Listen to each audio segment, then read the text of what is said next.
Hey, I welcome am. back to the interview show. And we got ourselves a new guest, a non what if person, first time around, because I thought I'd interview different people this year, switch things up. So today we're interviewing ZacQuinn. Zach is known for a lot of different things. I've known him for about 4 years now, maybe a bit longer, might be fudging numbers a little bit there, but he has a main channel where he talks about basically what he wants to for the most part. He gives commentary on different subjects from animation to gaming.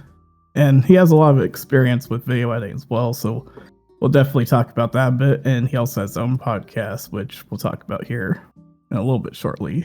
And it's for different channels I know I've watched before, so we might talk a little bit about that if we have time. But anyways, I'll let him take over and introduce himself. Thank you very much, What If Universe. Hello everyone. I am ZacQuinn. I am the funny Irish YouTuber who, I have a YouTube channel where I do the YouTube video essays and the shorts that people hate but don't stop watching.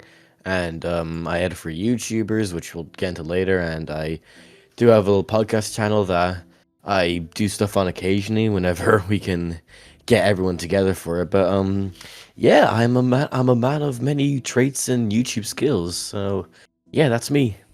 So when you create like your channel name, what does it mean to you? Is it just like your name, basically, for your instance? So yeah, people always ask me this, like, oh, is ZacQuinn your real name? Or like, what's your real name? And I'm like, yeah, ZacQuinn is my real name, and that's my YouTube name. And people are always like, why would you do that? That's a bit stupid. And like, look, in hindsight, it is a bit stupid. I will admit that, but I think when I made my channel, this would have been like 5 years. It's actually 5 years ago. About 5 years ago, I was just making like animations, and I wanted to kind of be a portfolio channel, if that makes sense. And I just kind of went with ZacQuinn because honestly, I couldn't think of a kind of nickname to go by. So I was like, all right, just ZacQuinn then. And eventually, my channel slowly grew and grew, and over like I kind of realized, it's still ZacQuinn, but yeah, like I kind of like it being ZacQuinn because it is me.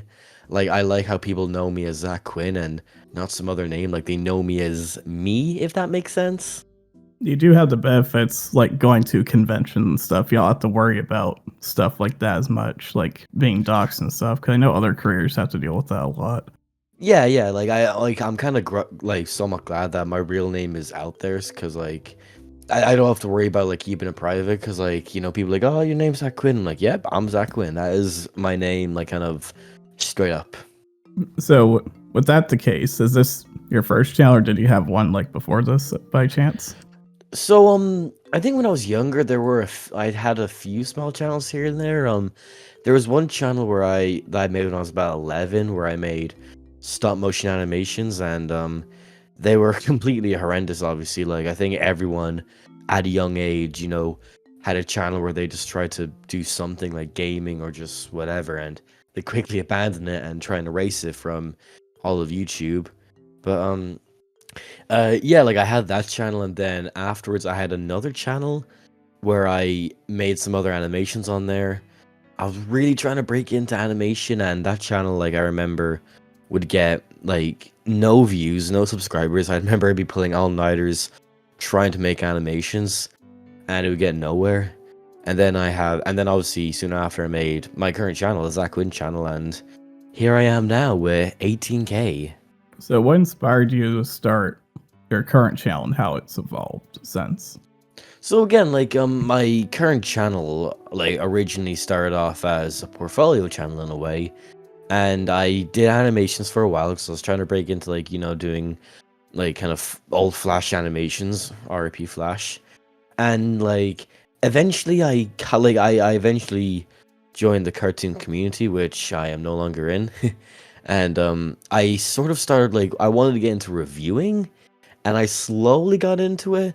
I think I made a review here and there while I made animations, and I think I realized that I just like I much preferred doing reviews.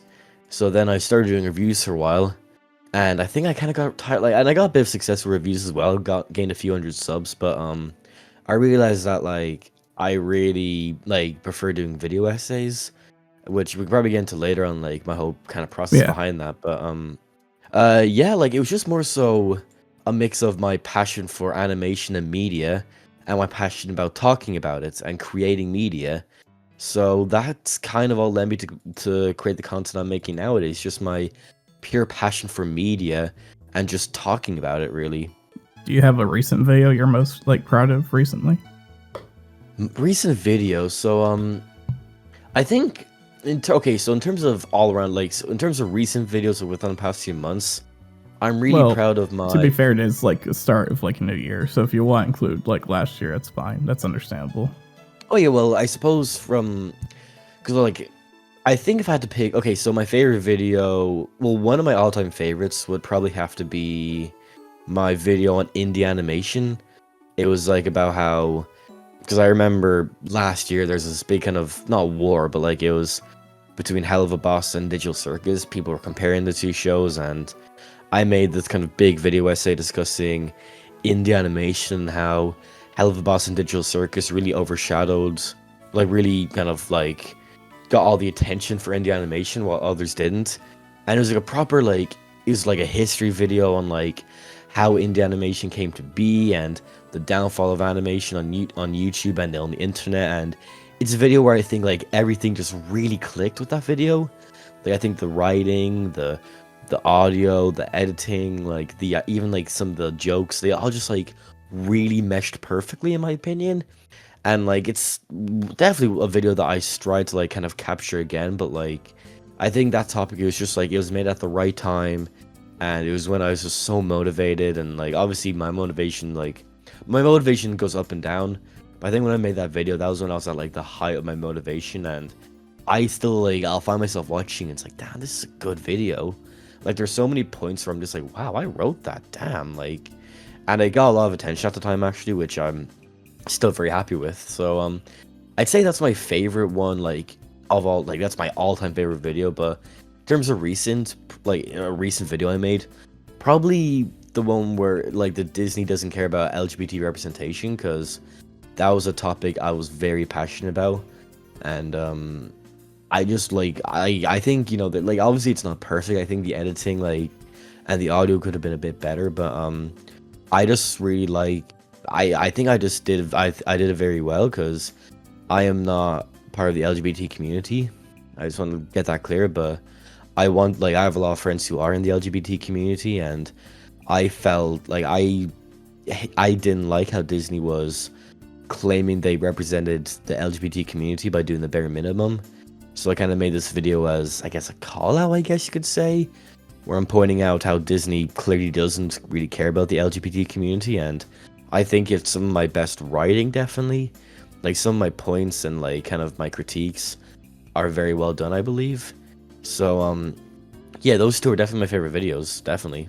Yeah, I think it's really obvious right now that they clearly don't care. Because I think even recently, they completely like got rid of like a trans character, made it like a Christian character. Like that's a very bizarre choice to do. I think it's personally ridiculous, because I believe trans people and gay people, like I think there's so much potential to have stories around them. Like with I think it was in Win or Lose, which I saw that show, and Yeah, I that's kind what I of was hated Win referring or to. Lose. I had the name. Yeah. I did not like that show at all, but that's a whole other probably rant from me another day. But I saw what like the character who's clearly meant to be trans, and like I could tell they had like there was a story there. There was a really good story there. I'm That pretty could have sure been one of really the artists heartwarming. released like part of it, like on Twitter. It's like it was really I, obvious how far in production they were with this idea, and they just yeah, like completely threw it out. like I can just see like you can tell like they had to like do some ADR and to like get around the storyline. But I was just more so upset because like I saw such a good storyline there, and then Disney just kind of like threw it out last minute. It's like, man, this could have been such a good storyline. And I believe they changed it for some like generic like story about how the kid had, like it's I can't even remember. I just remember being very angry because I did not like Win or Lose. But yeah, Disney does be doing that, and it's really annoying. The only other time I account for, I believe it's called Moon Girl and Dinosaur. I think that's what it's called. But they I completely like believe so, yeah. erased the completed episode that was done. That was completely out there and just didn't release it. It's Which is honestly insane crazy. to me. Disney's links to do that is crazy to me. It's fully crazy. Like, we would have not known about it if people didn't leak it. Like, that's the thing with, like, leak culture. Like, I think to some extent it is important because otherwise we don't know about so many projects that actually happen and that are Oh, out definitely, there. yeah. Yeah, there's probably I so think many other one projects that that we'll never know of. I think one that I really want to release someday, because I know Disney has it, is that a while back Fox produced like an anime around like Alien, and surely Oh. it's probably not that good, most likely. But I want to see it regardless because I think it'd be funny if it's not that great. Is how I feel about it. Yeah, no, But I I get don't what know you how mean familiar fully. you are with the Alien franchise, but No, I get that's what I what was you mean. I referring get what you to. mean. Yeah. I did want to ask about your podcast a bit, if you wouldn't mind telling the audience like what it's about, in case anyone wants to check it Oh, out. of course, yeah. So it's the channel's called Buzzcast. That's the podcast. I do it with my kind of YouTube partner Dylan Doodle and one of his mates Shay and my other kind of YouTube comrade Manuel D. They're all really good friends of mine, and we do it on and off because like we're all very busy, but we do our best to like do podcasts or do gaming videos and just kind of have a bit of a laugh, honestly. And we're hoping over summer to get it fully going again. We have really big plans, but again, me, Dylan, and Shay are both like we live in Ireland and we like we're all in the same time zones, but Manuel's over in America, so we have to like accommodate his time zone. We're also again all in like we all have like things going on outside of YouTube, so there are days where everyone else is free, but someone is out of town. There are days where maybe I might be free, but no one else is. It's just like, it's very difficult at the moment, but we are really hoping to get something going. We're hoping to get the ball rolling very soon. And yeah, we have some good stuff planned with that. We really do. There's already some good stuff on there. There's some good gameplays and podcasts. So if you guys are interested, then check out Buzzcast channel. I'll be sure to link Zach's channel plus Buzzcast in the description for anyone who's listening to audio there if you want to click that and check it out at some point. But to add It's to that pretty real quick, awesome. I did want to check with like normal video collabs, like for a channel or like someone else, and how you do communication like between each other. Is it mostly like hands off once you figured out what you want to do, or do you try to be a bit more like back and forth with it? So for collabs and just kind of like we're working with the creators, I always want to make sure there's not constant. Well, actually, yeah, I want to make sure there's some good communication going. I want to make sure every day we're on the same page. We like because sometimes plans can change with video. I want to make sure we're both aware of that and we both can work around any change or just make sure, like, let's say there's a delay on someone else's end, we can make sure of that and then just figure like work things out. Because if there's no communication, sorry, then that's just gonna make things very difficult later down the line, I believe. So I do believe in having constant communication with collaboration and just making sure whoever you're collaborating with, you're getting along with them and you keep it civil. No, I get that. Like, that is kind of what you have to do. Otherwise, you could definitely get in infighting and other stuff. There's a whole lot of stuff that, like, collabs where you get to know a lot of people the best and, like, how to do their own processes, I feel like. If it's an actual, like, good collab, is the best way to put it. Yeah, no, I get what you mean. Yeah, fully. So, typically, like, when you're just making video by yourself, like, what type of software do you prefer to use? So for like making videos for like editing wise, you mean? Yeah, like for yourself, like no Oh, deadlines, just try and make something for your own channel. Like, how you go about that? so like I use a few softwares, but so for writing, I just kind of use standard Google Doc because that's all I really need it for. For audio recording, I use Audacity because it's super simple and easy. Just like you set up the mic, press record, and then just start recording lines. And then the main software I use for editing is Premiere Pro. It's what most people use, and it's a software that I'm very familiar with. I've been using for years now, and like I know Premiere Pro so well at this point.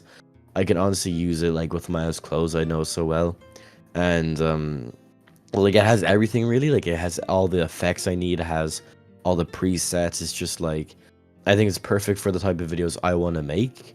Like I know people will suggest After Effects for like making cooler effects and cooler products, but Honestly, I kind of can't stand After Effects. It barely works for me, and it's very complex to use. And After Effects, like, I've seen what After Effects could do, and it seems good, but I think it's too much, and I prefer the kind of simplicity, I guess, of Premiere Pro. No, I get that, because back when I was in college, before a pandemic, I was learning the Adobe Suite, and while as much as I liked After Effects, the problem was the user interface is just really bad in comparison to similar apps that can do similar stuff, in my opinion. Oh yeah, totally. Like, don't get me wrong, like, I think it's great if you know how to use it, but the problem is the investment that it wants you to have to do it. It just doesn't seem worthwhile, and it'd be better off if you bought, like, presets made by someone else who already did all the Yeah, work. honestly, yeah. Because I can't even see myself, like, touching that again, like, years. Like, Yeah. I'll probably check I, out Vegas's version. They have a version of After Effects they haven't messed with yet, but I just haven't had time.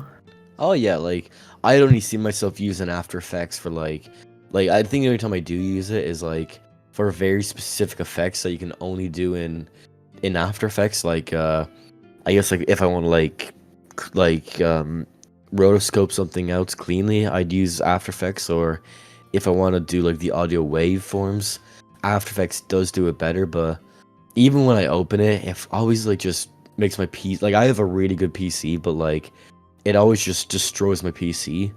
So I try to avoid After Effects as much as I can.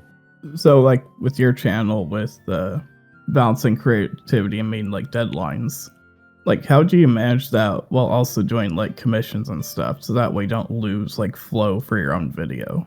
Well, at the moment, I will admit my channel is on a wee bit of a hiatus because good old college came in. But I'm finishing college up in about a week, so hopefully, I can get back to YouTube. But yeah, I like it is definitely difficult to balance creativity and meeting deadlines, and even with like editing commissions, because like I like to prioritize my YouTube because it's like my personal work.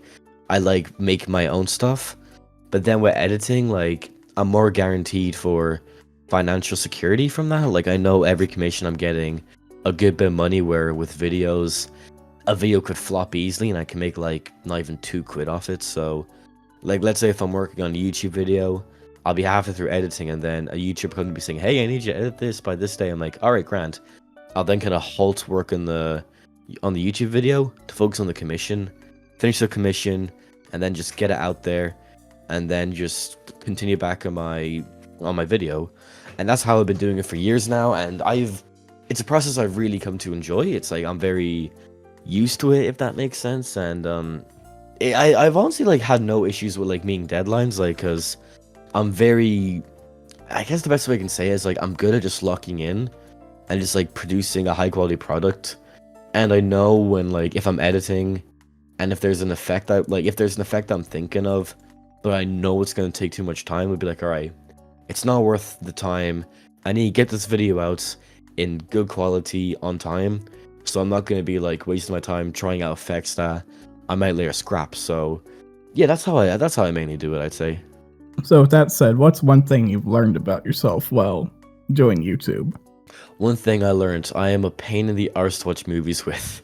I'll be watching films with my mates, and I'll suddenly just go into YouTuber mode where I start either ranting about it or praising it. And even in college, I think actually, like I'll be in college and I'll just like start talking like in my YouTuber voice, which like has had some very funny moments, I'd say. But in terms of being serious, like what else I've learned about myself through doing YouTube is I just genuinely love all things creative.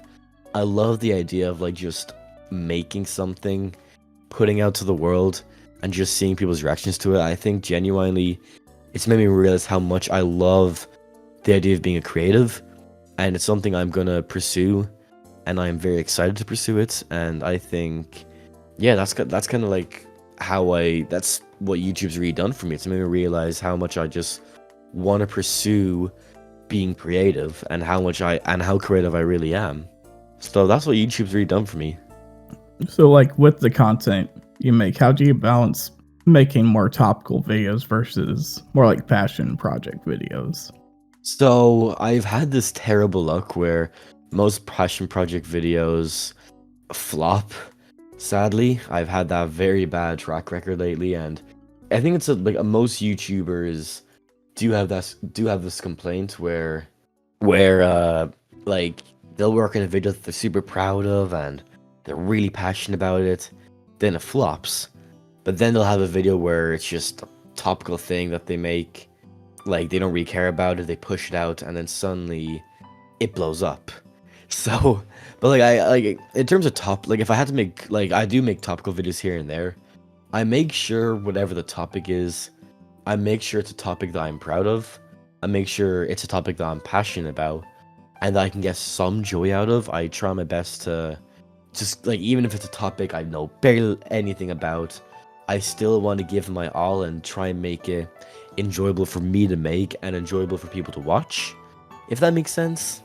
No, that makes sense. You have to enjoy what you're doing somewhat.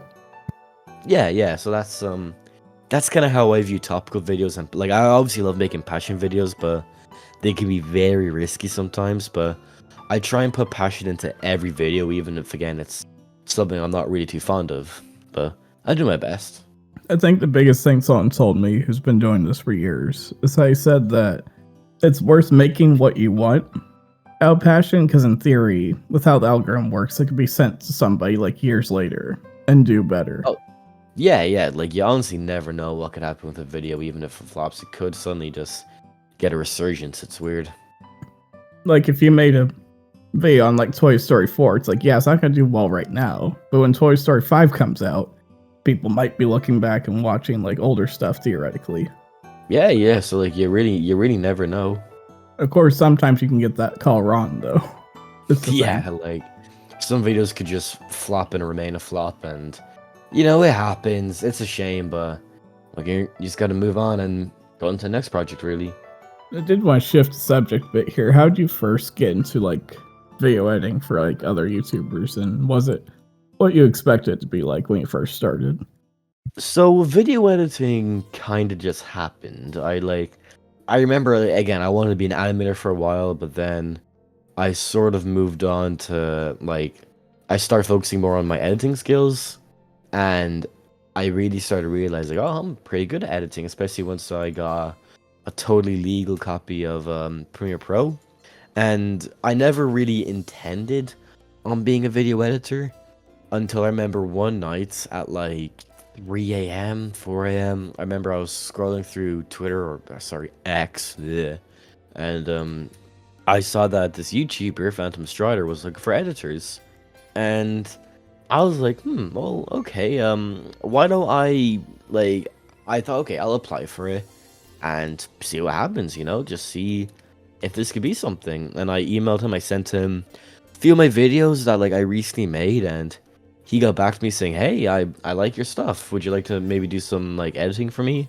And I was like, damn, really? And then I started working for him, and then eventually I started working for other YouTubers, and I realized, oh, I can actually make this a job, because I was working at a supermarket at the time. I was working in retail, and I think I kind of had I really wanted to quit, honestly. And then I saw that once my editing was doing very well, where I was making money, I was like, okay, well, how about I focus on editing? I'll quit this job and see where it can go. And editing has done very well for me now. I've been working as a kind of freelance video editor for, I'd say, 3 years now, I'd say. Yeah, about 3 years. And obviously there's been times where I'm not getting that much work, but it's actually been very stable for me, and it's been very comforting, and I've loved not having to work in a retail or a warehouse again, and I honestly just love what I do, and I feel like I'm getting better and better, and I would definitely do this. I can definitely do this as my full career, definitely. I think my thing is that, to what extent do I want to be underneath someone?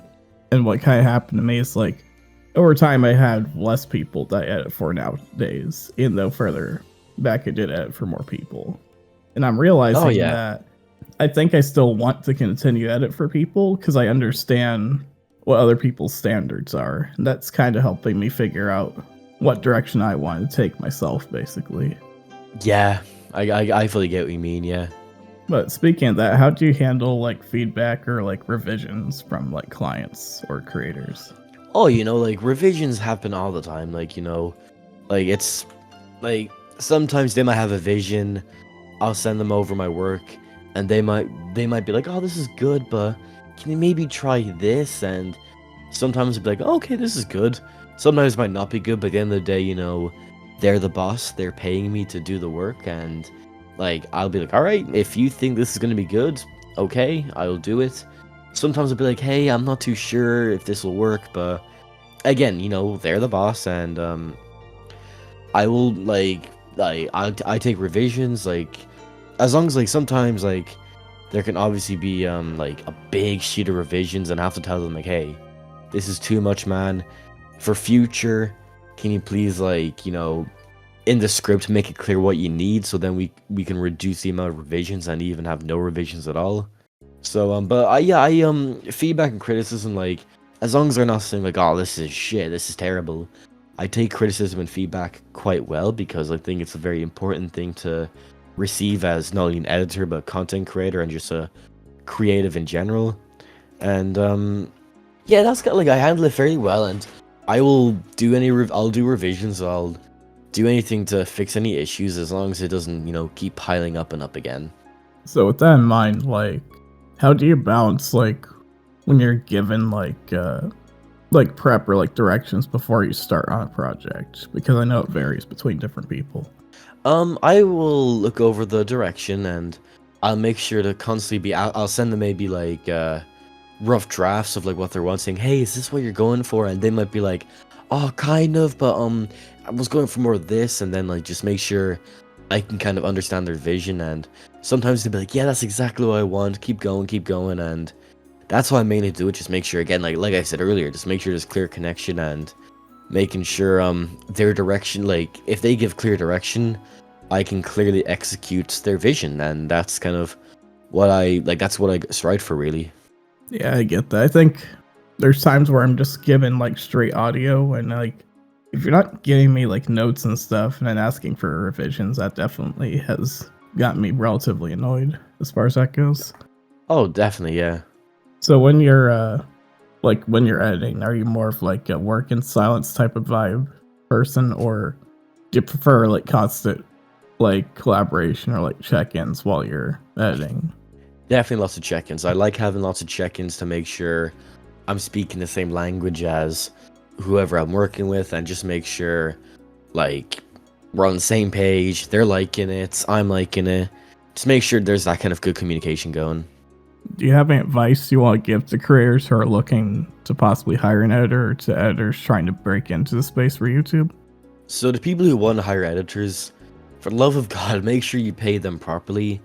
Don't try and skimp them, make sure you pay them well, and be clear to them on what they want, because again, they are taking a lot of time to edit for you, and don't have strict deadlines. Understand that editors can have lots of other commissions, so do that. And for people who want to become an editor, make sure you know your skill. Make sure like make sure you're a good editor. So like when you actually like start looking for work, people would want to hire you. Make sure you have good skills, a good attention to detail, and that's very important. And don't sell yourself short as well. Make sure you're charging like fair prices for your work, and make sure you're not working for an arsehole. But basically, just make sure you don't work for arseholes. Yeah, I think that's an important thing. Like, there's definitely some people you can tolerate to a certain extent, but if they're not changing over time, it's probably better off to look for someone else. Yeah, definitely. I know you have passion for like art and animation. Do you think you might do another like animated project or maybe like a comic some point in the future? I've always wanted to like definitely make something within animation. Comic or a graphic novel is something I would definitely love to do. I'm not really an artist though. Like I used to do art and I studied arts and I was okay at it, but like it's definitely been a while. I would definitely like to maybe do like maybe a graphic novel or a comic in the future, something akin to Scott Pilgrim, honestly. But that'd have to be something where I'd have to dedicate a lot of time and money, even if I want to like hire an artist. Definitely something I would do and probably will do in the future. I just need to have that good idea and just someone I can collaborate with, basically. So you'd be interested possibly in like editing, like for maybe like doing stuff like a company, like not being the main person or something. I I would like to be the main person, but I kind of also like just being like just working at a company, because like I've worked at a few companies where I'm just simply the editor and I don't have to worry about anything else. Like, I'm just the editor, and I kind of like that. That's fair. I just wasn't sure if you'd felt any different or something. Oh, of course, of course. I thought I'd move on to some more discussion segments with kind of like topical things, like get your opinion on like stuff Of you'd course, of probably course. theoretically make videos on, possibly. Yeah, probably. I think some of these probably would have felt something you could have made a video on. So, Maybe, for- yeah, maybe. the first one I did want to ask is, do you think there's like a new age of like puritanism like emerging between like younger fans of media bases like anime, manga, like comics, games, where like anything mature, like fan service or like adult themes are like instantly getting labeled as like problematic or like morally wrong? Mm, I would say so, but not really. So the way I view it, like if you look at media from years ago, there's definitely some stuff in them that is definitely not good today. So Oh I think yeah. like there's like, obviously times are different back then and people had different, like people didn't know better back then. So I guess nowadays media's held up to like the standard where like we're expected not to like fall down to the old ways, if that makes sense, which I think is completely fair. But like sometimes there has to be some uncomfortable themes or mature morals in stories for the sake of the plot. But then other times like it's definitely a bit pointless, I think. Again, like it is a tricky old debate, I think, but yeah, no, I do definitely think there's a lot of like there can be some problematic stuff, but a lot of the time it could just be a wee bit exaggerated, but other times I think the the complaints can be justified, honestly. No, I get that for sure. I will say recently I watched this like really old like uh Japanese like anime OVA that was made like in the 90s basically, and it's pretty interest it was pretty interesting like with the like summary it gave. So the brief read it, basically this OVA is called Sanctuary. It has like two Japanese survivors from like a really horrific like real life event. I think that's what it's based off of, but I don't want to trigger the YouTube censor words there for a second. But they basically take different paths to try to change society. So one decides to become like a politician, the other becomes like a crime lord essentially. Ah, And that sounds interesting, right? From how I'm it does, yeah. describing it. So over half of this OVA is just a bunch of sex scenes. that's literally what a bunch of this is.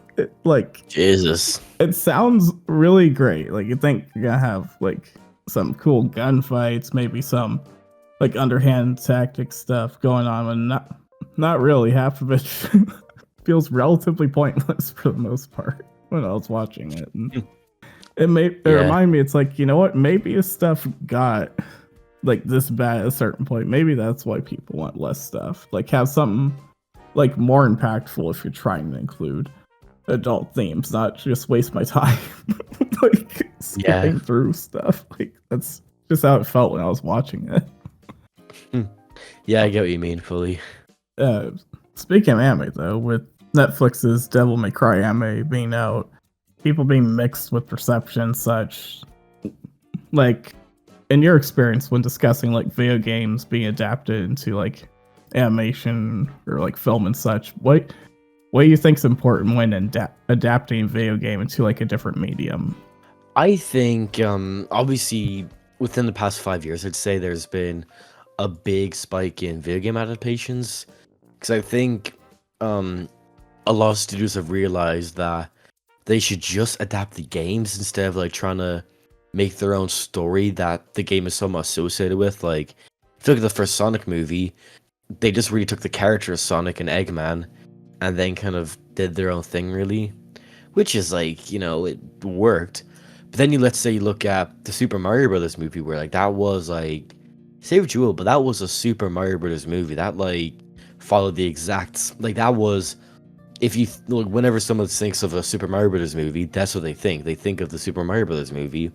Even with Sonic the Hedgehog 3, like people are saying that's like probably one of the best video game adaptations, and rightfully so. That movie, I think, brilliantly adapted the games by taking some of the themes and gameplay elements from the games, but also having their own kind of flair to give it like a proper story. And of course, you've had the release of the Minecraft movie, which like I know people have their opinions on.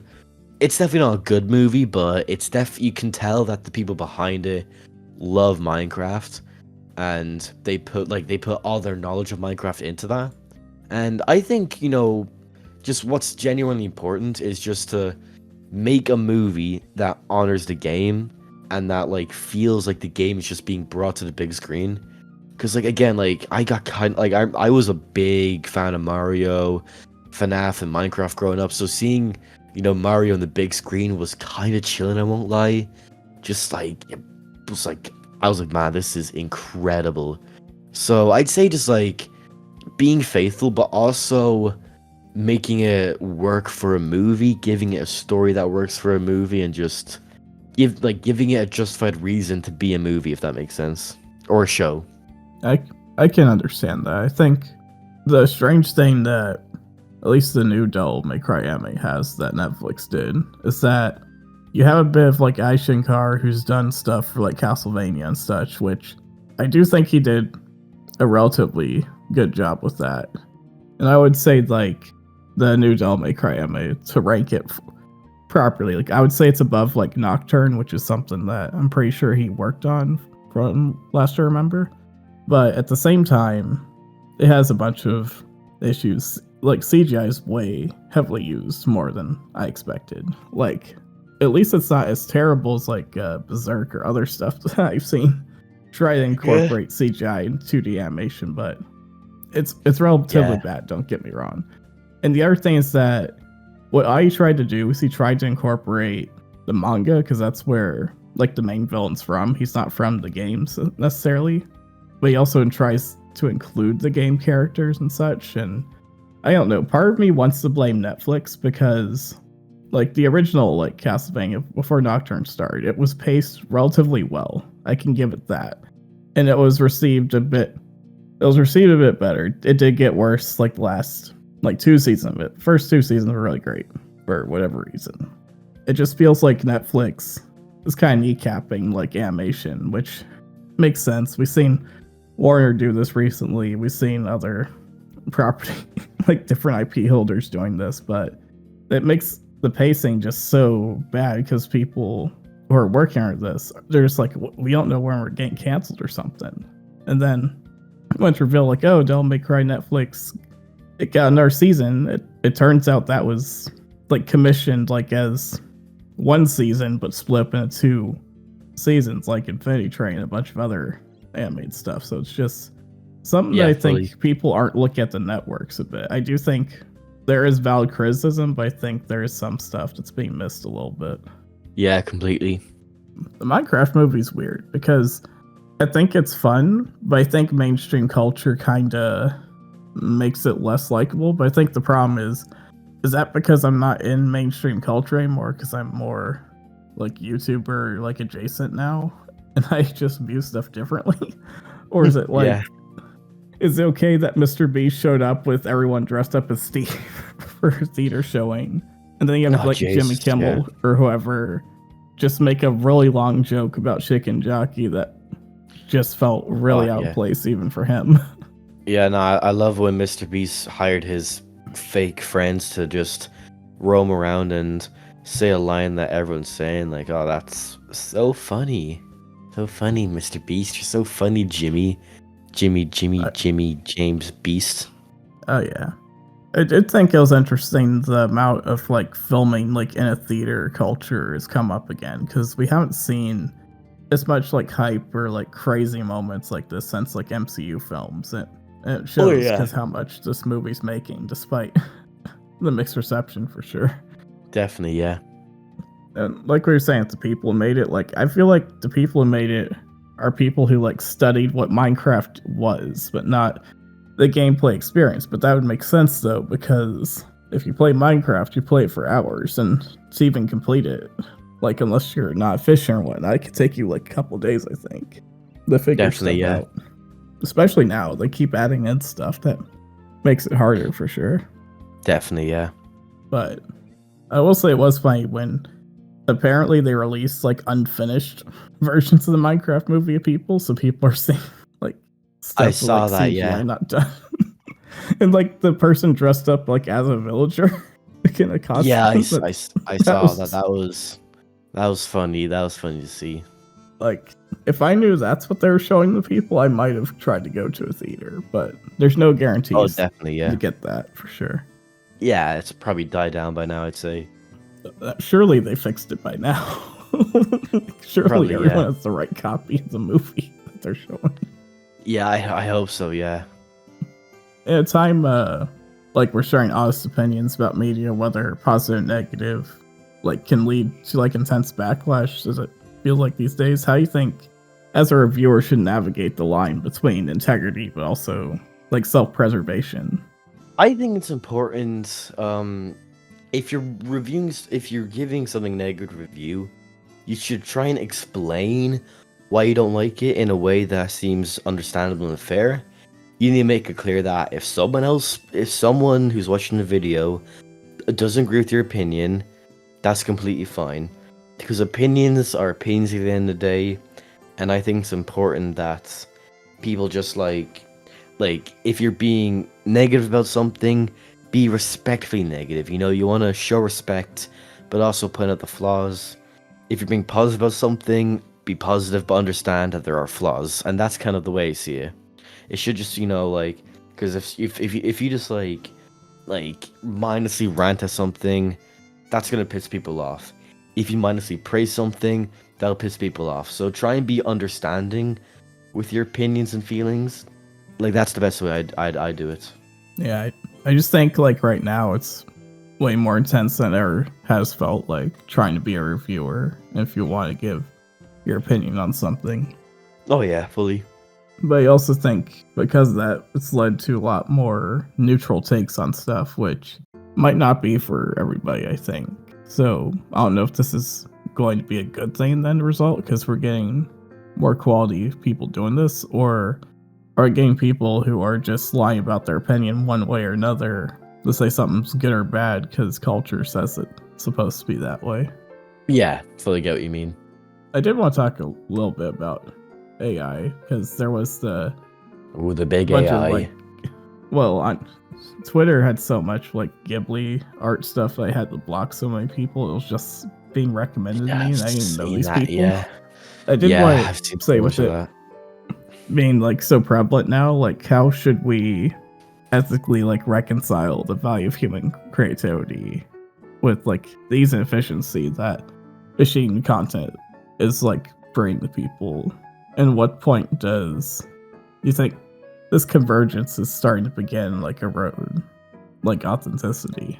Yeah, like so AI is definitely growing at a major pace now. I see it all over Twitter, Instagram, freaking even Facebook. It's everywhere now, and it's scary how fast it's growing. And people are always like, "Oh, look at the art this can generate," and like, no matter how advanced AI generated art gets, you can always tell when it's AI.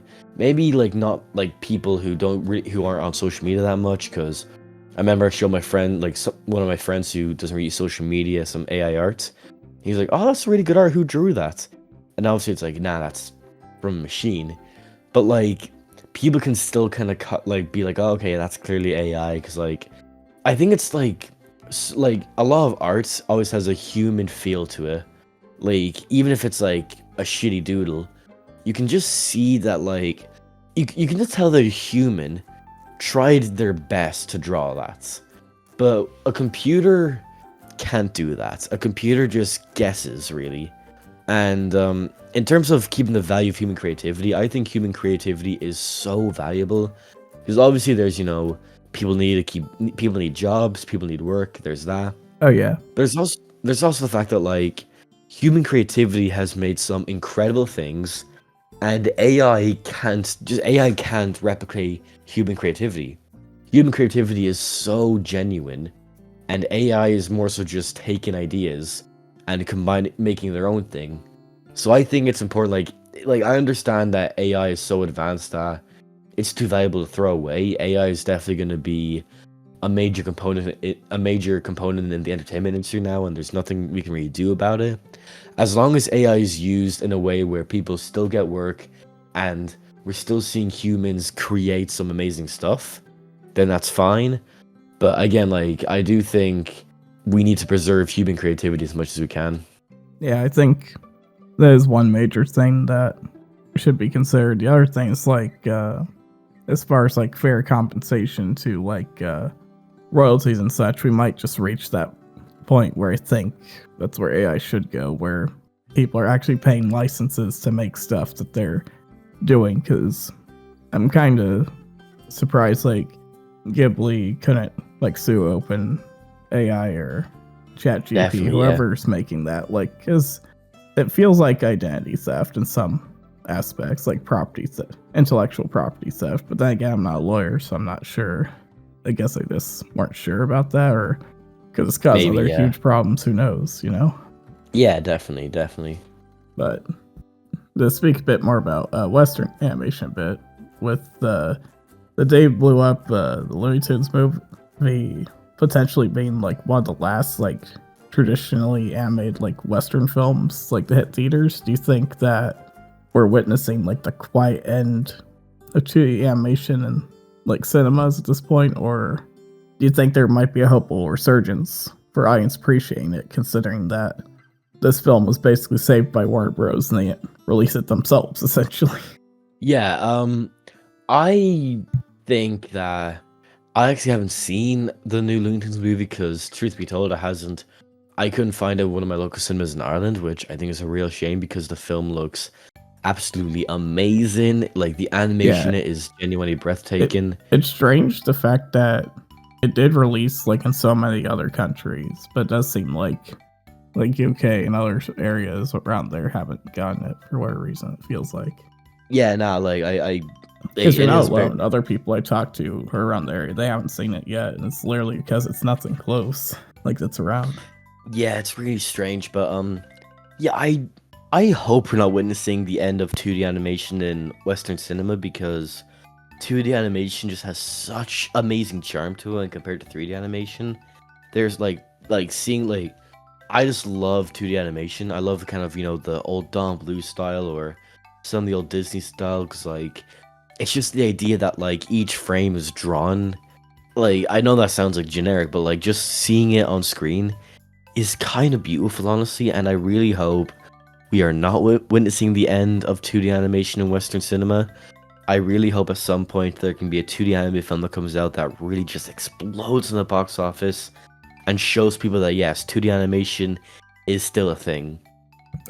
I guess to say this, that I feel like there's a chance that like I don't think 2D like animation's gonna go away like for cinemas over here, but I do think that a lot of it has been propagated more recently with like anime and like anime distributors recently, it feels like. So maybe Western like companies over here will realize it, that there's a market of people who exist who want to watch stuff like this. Like maybe they'll throw like the animated like John Wick movie in theaters, hopefully, because I know that's in production. But Oh we'll see yeah, what there is happens. that could be cool, yeah. Because I'm trying to think what else. I think there's Fixed, but it hasn't been confirmed if Gendy's movie is 2D animated or not, from what I remember. Yeah, I'm not sure if it I've heard is. like I've heard conflicting reports. Some say it's 2D, some say it's 3D. So we'll just have to, I guess, wait and see. I mean, I guess we do technically have Spider-Verse that occasionally uses 2D animation, but it's not like for the whole film, so I don't know how much I would count that personally. Yeah, no, I get what you mean. Yeah. But I did want to ask another thing that's interesting with Netflix labeling like Western produced shows like Castlevania, Seis Manos, Blood Zeus, etc. like as anime. Do you think this is blurring like the cultural and artistic of what anime is, or could this reshape or confuse like how global audiences like understand the medium? I think, Netflix, a Western company, when they produce like new shows like Castlevania and Blood of Zeus and labels as anime, I definitely think yeah, it's one of those tricky questions. Well, it's hard for me because that's like me saying like the 2003 Teen Titans show is an anime, or like Avatar: Last Airbender, but they're not. Like, Yeah, I like would not say they're that they definitely were. they're inspired by anime, but they're not animes, I think. I think like they're definitely anime inspired, but not animes. That's the best way I can describe it. Yeah, so it's more like they probably should be more open about that to your extent, you think, right? Yeah, definitely, yeah, definitely. But that's all I had for right now. I want to close things off here. Would you like to say anything at the end here? Anything you're gonna promote, etc.? I just want to say thank you very much for having me on here. This was a great time. I love just yapping about stuff. Whoever wants to find my stuff, just go to my YouTube channel, ZacQuinn. I have like variety of video essays, short form content, and community posts. Just the whole shebang, really. So go check that out. And if you also want to hire me as an editor, then get in my DMs and we'll work something out. Anyways, this has been Drew from Life Universe. I hope you enjoyed listening. I have other guests lined up here. It's just that with scheduling conflicts, also, I have some mild congestion. Some people got moved around here, but I'll get back to stuff as soon as I start getting feel better. Hopefully next week I'll see about getting someone on. And yeah, Zach, thank you for coming on, and thank you all for listening. If anyone in the comment section has guests they want to recommend, feel free to leave a comment down below and I'll be sure to check it out. And this has been Drew from Life Universe, and I will see you in the next one.